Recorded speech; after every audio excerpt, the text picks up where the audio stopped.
একটি বোরিং থেকে কিভাবে দুটি পাম্প মোটর লাইন এবং একটি টিউবওয়েলের লাইন টানা যায় তার সুন্দর একটি ধারণা দেওয়ার চেষ্টা করব। এখানে কিন্তু অলরেডি কিন্তু টিউবওয়েল বসানো আছে এবং একটি পাম্প মোটর লাইন দেওয়া আছে। এখন আরেকটি পাম্প মোটর লাইন হবে এবং এই টিউবওয়েলটি এখান থেকে মোটামুটি 10 থেকে 12 ফিট, আনুমানিক 12 ফিট দূরে সরানো হবে। যেহেতু এটা একটা দুয়ারের মাঝখানে, এখানে টিউবওয়েলটা আগে যাই হয়েছিল, এখন বাড়ি যেহেতু আপনার সংস্কার করতেছে, এখানে টিউবওয়েলটা রাখা সম্ভব না। এই কারণে কিন্তু সে ভাবতেছে যে টিউবওয়েলটা যে কোনো এক ওয়ালে কোনায় নিবে এবং মেন যে বোরিংটা এটা মাটির নিচে থাকবে, যাতে দুয়ারটার স্পেসটা বড় সড়ো হয়, দেখতে সুন্দর দেখা যায়। তো এখানে কিন্তু আমরা অলরেডি মোটামুটি 6 ইঞ্চি মাটি খোঁড়ার পরে কিন্তু এখানে আমরা দেখলাম যে এই বোরিংটা হচ্ছে 1.5 বাই 2 ইঞ্চি বোরিং, মানে নিচে আছে আপনার 2 ইঞ্চি বোরিং আর উপরে আছে আপনার 1.5 ইঞ্চি। আপনারা জানেন টিউবওয়েলের যে পয়েন্ট, এটা 1.5 ইঞ্চি মাপে থাকে, এখানে কিন্তু 2.5 সকেট দিয়ে 1.5 ইঞ্চি করা হয়েছে। তো দেখতে থাকুন আমরা কিভাবে এই টিউবওয়েলটা টানা হয় এবং মোটরের লাইনটা কীভাবে টানি। এখানে প্রথমত আমাদের টিউবওয়েলের লাইনটা টানতে গেলে কিন্তু মোটরের লাইনটা এবং টিউবওয়েলের লাইনটা খুলে ডিসকানেক্ট করতে হবে এবং ডিসকানেক্ট করার পরে কীভাবে লাইনটা টানবো তার মেজারমেন্ট করতে হবে। তা আমরা কিন্তু অলরেডি টিউবওয়েলের লাইনটা কিন্তু খোলার চেষ্টা করতেছি, আর টিউবওয়েলটা কিন্তু যাবে এখানে, এই কোনাটা দেখতেছেন, এই কোনার মধ্যে টিউবওয়েলটা যাবে। এখান থেকে হ্যান্ডেলটা থাকবে বাম দিকে আর পানির মুখটা ডাইন দিকে থাকবে, তার ন্যূনতম ধারণা দিতেছি বাড়িওয়ালারে। এরপরে আমাদের টিউবওয়েলটা কিন্তু আমরা এই যে খুলে ফেলছি, এবং কি মোটরের লাইনটা, এলবোটা কীভাবে খুলে লাইনটা, দুইটা লাইন সংযোগ দিব, তার ন্যূনতম একটা মেজারমেন্ট করতেছি। আর প্রত্যেকটা কাজে আপনারা জানেন, কাজ করা হয় কিন্তু মেজারমেন্ট করতে হবে। মেজারমেন্ট না করলে কিন্তু কীভাবে আপনি লাইনটা মিলাবেন, তাহলে কিন্তু সহজে কিন্তু কাজটা আপনার সহজ হবে না।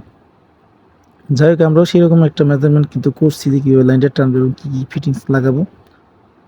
এখানে এই যে দেখতেছেন আমাদের লাইনটা কিন্তু অলরেডি করা হয়ে গেছে। দেখেন, ভিডিও কিন্তু করতে গেলে অনেক বড় হয়ে যায়, যে কারণে কিন্তু সম্পূর্ণ ভিডিও দেখানো সম্ভব না। আমরা কাজটা করে কমপ্লিট করছি, এখন দেখাইতেছি কীভাবে করলাম। এখানে দেখতেছেন 1 ইঞ্চি দূরে এলবো দিয়ে কিন্তু আগের মোটরের যে লাইনটা, সেই লাইনটা কিন্তু চলে গেছে। আর এখানে যে নীল কালার যে কয়েল পাইপটা, এখানে কিন্তু সরাসরি 115 ফিট দূরে একটি নতুন যে লাইনটা আমরা করতেছি কাজটা, সেখানে লাইনটা চলে গেছে। এখন এখানে প্রথমত কিন্তু আমরা 1 ইঞ্চি দুইটা চেকবেল দেওয়া হয়েছে দেখাইতেছি, এবং 1 ইঞ্চি 4টা নিপেল লাগছে, 2টা ইনওয়ান লাগছে। এরপর এক লাইনে যখন 2টা এলবো, পুরোনো এলবো ছিল সেই এলবো লাগছে, পরবর্তী লাইনে চলে গেছে। আর আমরা এখানে কিন্তু ও নিচে যেহেতু 2 ইঞ্চি বোরিং, 2.5 একটা টি দিছি, 2.5 টি দিয়ে 1.5 ইঞ্চি যে পয়েন্টটা, সেটা কিন্তু সরাসরি টি বলে চলে গেছে। আর 2 ইঞ্চি উপরি ভাগ যে মুখটা, সেখানে কিন্তু 2-1 একটা বুশ দিয়ে, তারপর 1 ইঞ্চি একটা নিপেল দিয়ে, এই নিপেলের মাথায় 1 ইঞ্চি একটি জিআইটি দিয়ে, যেহেতু এখানে মেন বোরিং, এটা জিআই মাল লাগানোই ভালো, যে প্রেশার টেশার পড়বে, সেখানে তো আমরা জিআই ফিটিং লাগানো হয়েছে যাতে সহজে ভেঙে না যায়। আপনারা এইভাবে করার চেষ্টা করবেন। তো আমাদের এখানে লাইনটা চলে গেছে। আমরা এখানে কিভাবে লাইনটা করলাম তার তো ন্যূনতম ধারণা দেখতে পারলেন। আশা করি কথাগুলো বুঝতে পারছেন এবং কি কাজের মোটামুটি একটা আইডিয়া আপনাদের আসছে। এখন আমরা দেখব, আমরা কিন্তু পুরোনো যে মোটর লাইনটা, সেই লাইনটা কিন্তু অলরেডি আমরা কিন্তু চেক দিয়ে দিছি, সেখানে পানি অলরেডি আছে। যেহেতু এটা পুরোনো যে মোটর লাইনটা, সেখানে আপনার মানুষ থাকে, তাদের বসত আছে, সারাদিন এই লাইনটা খোলা ছিল, পানি ছিল না, সেই কারণে আমরা এই পুরোনো লাইনটা আগে দিয়ে দিছি। এখন দেখব আমরা নতুন যে লাইনটা করছি, সেই লাইনটায় পানি আসছে কিনা।